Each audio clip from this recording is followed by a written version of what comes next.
Hello and welcome back to GP Video Podcast by Nadia.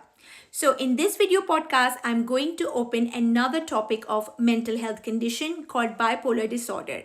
ADHD or attention deficit hyperactivity disorder and bipolar disorder usually in adults can coexist.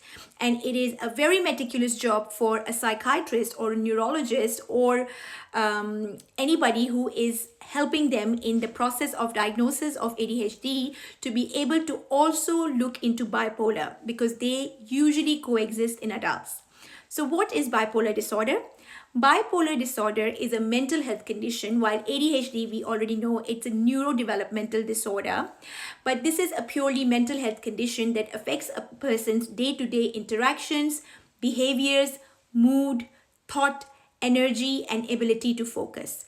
So a lot of these things are as same as ADHD because ADHD also impacts a person's day-to-day interactions, his personal, his professional, his academic lives and all.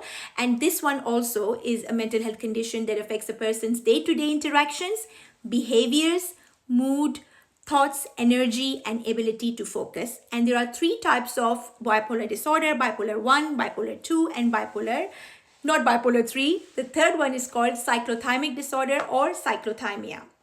So, bipolar disorder, why is it called bi? Bi means two different spectrums of mood disorder: major depression and mania or hypomania. Okay, so these people can have lows and highs. So lows are major depression and highs are mania or hypomania. In lows, you can have major depressive disorder symptoms like hopelessness and discouraged, lack of energy and focus, and physical symptoms, either eating and sleeping too much or either eating and sleeping too little. So any of these spectrums, so feeling very low, very depressed, very lethargic and very discouraged and very, very, very low. While in mania, you feel very energetic, overly happy and optimistic, euphoric with high self-esteem. Don't look at me like that. Okay, so when you are purely manic, that is actually like the extreme of being energetic, extremely talkative, talking relentlessly, overly happy, optimistic, euphoric, high self-esteem. Even people can, like people who are in real maniac episodes, they can just spend all their money on something and then just it's in another extreme of being high. And in hypomania, same symptoms are there, but at a much lesser severity level. Okay, so this is why this disorder is called bipolar disorder. And if we now go back to the definitions, as I said, there are three descriptions or three types of bipolar disorder: bipolar 1, bipolar 2, and cyclothymia. All these types cause symptoms of either depression or mania or both. So for a full-fledged diagnosis of bipolar, of course, you should have both the symptoms of mania and depression. Some examples of manic symptoms are usually high energy, talkativeness, distractibility, and less need of sleep. Some examples of depressive symptoms are feelings of extreme sadness, lack of energy, lack of emotions or motivation, hopelessness, and guilt. The difference between each type of bipolar disorder comes down to when they begin and how severe the manic and depressive symptoms are.